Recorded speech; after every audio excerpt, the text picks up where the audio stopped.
Salut les techos, c'est Mickaël. Aujourd'hui, on va voir comment installer macOS sur ma nouvelle machine, celle que vous venez de voir en intro, celle que j'ai montée la semaine dernière. Et je vous ai montré également comment rendre bootable cette clé USB et comment mettre macOS dessus justement pour l'installer sur notre machine.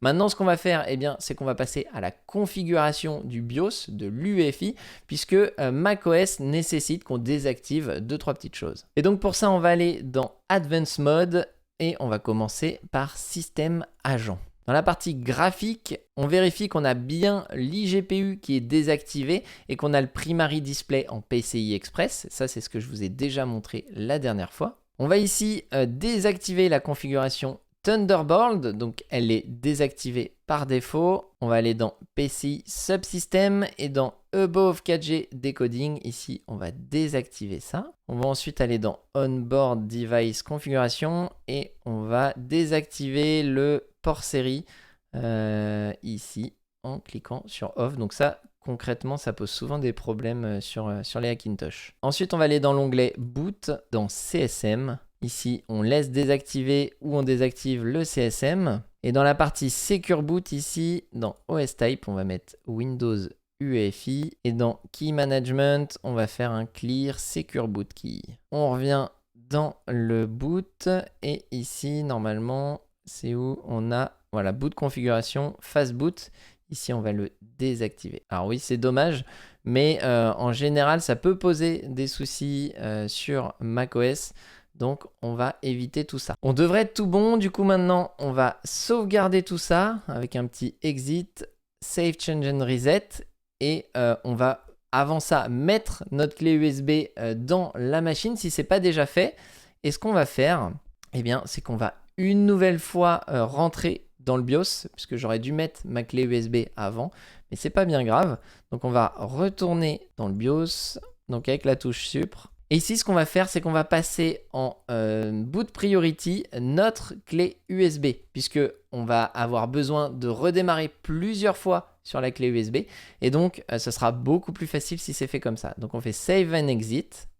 OK. Et là, normalement, si tout se passe bien, ça devrait démarrer sur notre clé USB. Et donc là, on est pas mal. On a booté donc sur notre clé USB. On voit qu'il nous propose de booter sur Windows ou sur l'installation de macOS Monterey. C'est ça qui va nous intéresser aujourd'hui. Donc on va sélectionner l'installation de macOS Monterey pour pouvoir l'installer. Et donc ici, bien évidemment, vous allez avoir le mode verbose, celui que je vous ai présenté lorsqu'on a configuré le boot arg, donc les arguments de boot.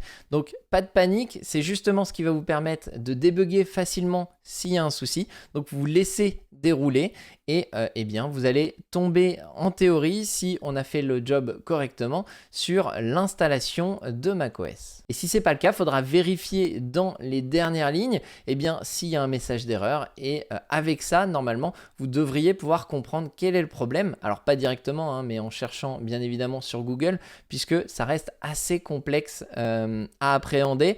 Après, quand on a l'habitude et quand on a installé pas mal de Hackintosh, on se retrouve souvent avec les mêmes erreurs. Mais voilà, vous laissez défiler et vous devriez tomber là-dessus. Et donc on y est, on est sur l'installation de macOS. Ici, il va falloir dans un premier temps formater le disque où vous voulez installer macOS. Moi en l'occurrence, c'est sur mon NVMe Samsung. Donc tout simplement, on va dans disque, ici. Et on va pouvoir sélectionner le disque Samsung. Vous pouvez très bien, si ce n'est pas assez clair pour vous ici, déployer l'ensemble des devices en cliquant sur ici, voir tous les périphériques. Ça vous permet de voir tous les disques et là, vous allez pouvoir donc sélectionner votre SSD et vous allez pouvoir donc en cliquant sur Erase, vous allez pouvoir le reformater en APFS. Une fois que vous avez fait ça, vous pouvez fermer la fenêtre et passer à l'installation de macOS Monterey. Donc ici, rien de compliqué, c'est du suivant, terminé. C'est une installation de système d'exploitation classique. Vous pensez bien à sélectionner le disque que vous venez de formater pour installer macOS et ensuite vous lancez l'installation. Donc l'installation va prendre plus ou moins de temps, met plus que moins. En l'occurrence, moi, ça met une bonne heure, voire 1 heure et demie pour tout installer. Donc, c'est très long. Peut-être que ça s'optimise. Peut-être que cette partie-là, je ne la maîtrise pas forcément, mais c'est pas très grave. Le but, c'est d'arriver à installer macOS et après de pouvoir le configurer. Et donc, ça, il ne devrait pas y avoir de souci. Néanmoins, lorsqu'il est en train de s'installer, comme là, vous le voyez, la première phase d'installation, vous avez encore la souris qui bouge et n'hésitez pas à la bouger toutes les 2-3 minutes pour éviter que l'ordinateur se mette en veille. Ça peut poser problème, enfin ça posera problème s'il se met en veille pendant l'installation. Donc vous évitez ça. Après, il va redémarrer et si vous avez sélectionné votre clé USB en périphérique prioritaire de boot, il devrait se relancer sur la clé USB. À ce moment-là, vous laissez faire. Normalement, ça devrait resélectionner à chaque fois installe macOS jusqu'à installer correctement macOS. Et la dernière étape, ce sera de sélectionner cette fois, une fois qu'il sera installé, de sélectionner macOS Monterey. Et à ce moment-là, vous aurez votre installation toute propre ou presque, puisqu'il y aura encore pas mal de boulot. Et donc, il ne faudra pas s'inquiéter si votre machine redémarre plusieurs fois, si ça prend beaucoup de temps, et notamment dans la dernière phase d'installation où il y a marqué que ça ne prendra qu'une minute, ça peut prendre 10, 15, 20, 30 minutes selon les cas. Donc voilà, soyez patient et après, vous devriez pouvoir démarrer directement sur macOS. Et donc ça y est, vous voyez qu'ici on est sur macOS Monterey et si on va ici dans à propos de ce Mac, on voit bien qu'on est sur la bonne version qu'on a installée. On voit bien également qu'on a nos 32 Go de RAM cadencés à 3200 MHz et qu'on a bien notre carte graphique qui est reconnue. Et notre installation d'Hackintosh n'est pas terminée puisqu'il va falloir faire en sorte de se séparer de notre clé USB bootable pour pouvoir démarrer directement sans clé USB.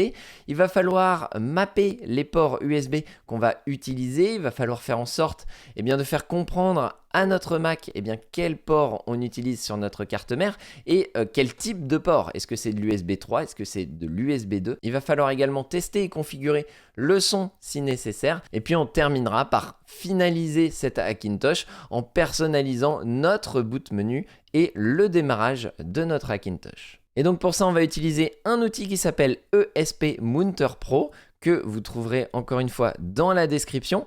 Vous le lancez et puis vous voyez qu'en haut à droite, maintenant vous avez un petit icône de disque. Vous cliquez dessus. Ici, vous devriez avoir l'ensemble des disques, en tout cas reconnus par le Mac. En l'occurrence ici, on a ma clé USB, la SanDisk Extreme Pro et le SSD NVMe Samsung. On va tout simplement monter la partition EFI en cliquant sur Open Volume EFI de notre Mac et on va faire la même chose avec notre clé USB ici. Et donc ce qu'on va faire tout simplement, c'est copier le dossier EFI dans la partition EFI de notre Mac et ici on n'aura plus qu'à retirer notre clé USB, démarrer au lieu de démarrer sur notre clé USB, on va sélectionner ici notre NVMe Samsung, celui sur lequel il y a cette partition EFI et il y a macOS et on pourra ainsi choisir Windows ou Mac. Et maintenant pour la configuration de l'audio, des USB ou encore de la personnalisation de notre menu OpenCore, je vous retrouve sur Windows, donc je vous laisserai redémarrer sur Windows et je vais vous montrer les petits outils que j'utilise. Et donc ici, on va commencer par la configuration de l'audio. Et comme je vous l'avais dit, avant de commencer à monter un Hackintosh, il faut bien connaître son matériel.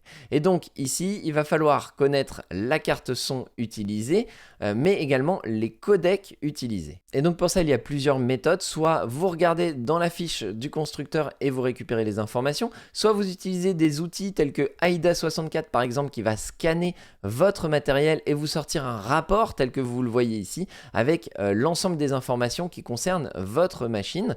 Et dans le cas présent, si on descend sur la partie audio, qui ne doit pas être loin, elle est ici, vous allez retrouver tout ce qui est la audio HDMI, puisque mon écran est connecté en HDMI, mais vous avez ici également la carte audio interne et on voit que c'est une Realtek ALC 897. Il y a d'autres méthodes un peu plus natives qui vont vous permettre de récupérer ces informations-là, notamment dans le gestionnaire de périphériques. Lorsque vous allez dans le Device Manager ici, eh bien, vous allez pouvoir déplier audio. Et là, vous allez avoir notamment ici les contrôleurs audio de ma carte graphique, donc pour tout ce qui passe en HDMI. Mais vous allez également avoir ici la carte interne. Donc on voit bien que c'est une Realtek. Et si on va dans les propriétés et ici dans Hardware ID, on va avoir plus d'informations. On va avoir notamment ici le Vendor ID, donc ici c'est Realtek, mais ça vous ne pouvez pas le deviner, il faut aller faire une petite recherche sur Google pour savoir qui est 10EC, donc c'est bien Realtek. Et ici vous avez le codec, à côté de Dev ici, le codec utilisé, donc c'est bien 897. Donc une fois qu'on a ces informations-là, on va aller sur le GitHub que je vous aurais mis en description. Et sur ce GitHub, vous allez avoir les codecs supportés. Donc ici, on a la liste des codecs. Et donc nous, on a vu tout à l'heure que c'était un ALC, hop, donc on va le taper, et 897. Et donc ici, on va retrouver pas mal d'informations intéressantes. Notamment la partie layout ici. Eh bien, pour tester notre audio, on va passer par un argument de boot, encore une fois.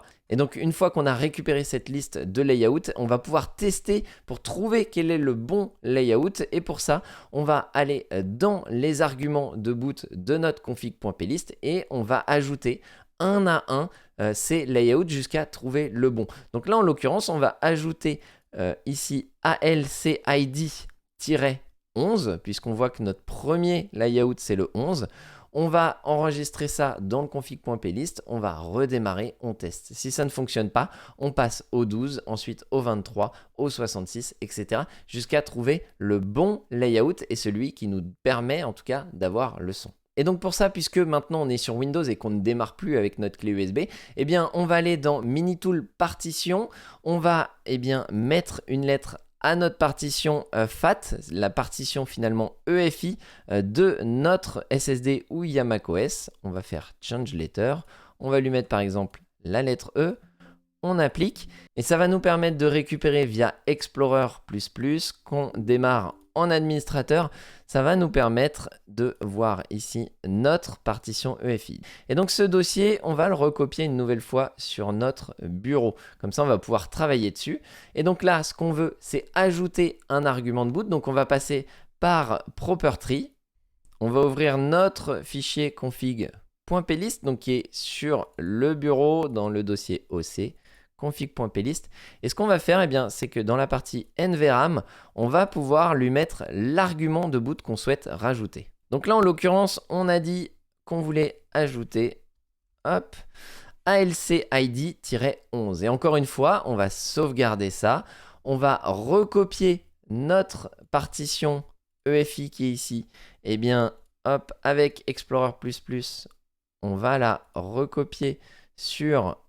On pourrait recopier juste le config.plist, on est d'accord, mais dans notre partition de boot, donc là je supprime l'ancien, je colle le nouveau, je redémarre et je vérifie qu'il y a du son ou non. Si jamais il n'y a pas de son, on essaye avec les autres layout ID, encore une fois, c'est ce qu'on retrouve ici. Donc moi en l'occurrence avec le codec ALC 897, mais ça pourrait être autre chose pour vous. Et ensuite, on continue comme ça jusqu'à trouver le bon layout. Et après, on peut le laisser soit dans le boot arg, soit dans ici le manuel d'Ortania. Il vous explique comment le faire de façon permanente. Et donc moi personnellement j'ai déjà fait des tests et j'ai vu que c'était le layout 11 qui fonctionnait. Donc je laisse le 11 et comme ça je vais pouvoir utiliser mes enceintes directement sur mon Hackintosh. Et donc maintenant on va mapper nos ports USB pour que nos ports fonctionnent correctement et surtout qu'ils soient configurés à la bonne vitesse. Et donc pour ça on va télécharger un autre outil qui est USB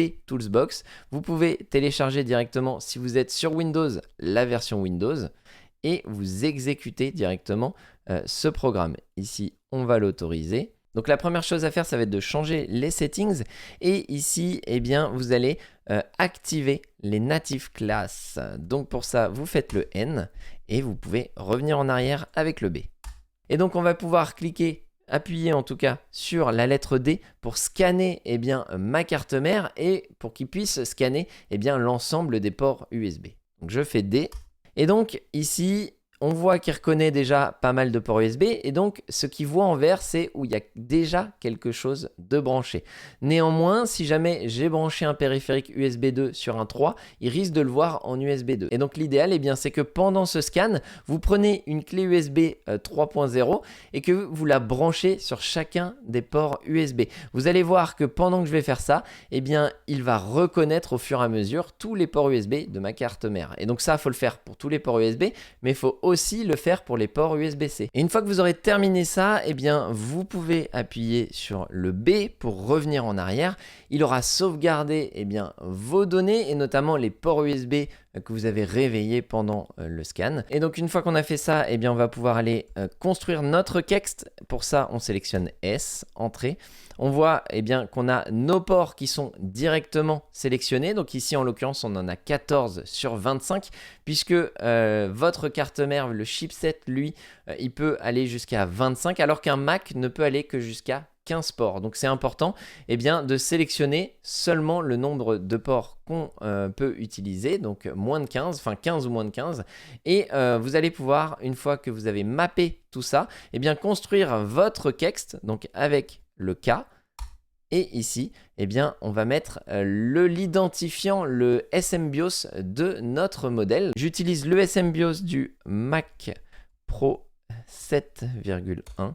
On appuie sur Entrée et donc là il a généré notre fichier usbmap.kext. Il va falloir également qu'on le déclare dans notre fichier config.plist. Et si vous aviez le kext USB inject all, il faudra supprimer ce kext puisque ici le nouveau viendra remplacer celui-ci et mappera correctement tous vos USB. Et donc pour ajouter votre USB map à votre config.plist, comme d'habitude, vous utilisez Property, vous ouvrez votre fichier config.plist et puis vous faites un OC snapshot en sélectionnant le dossier OpenCore du dossier EFI.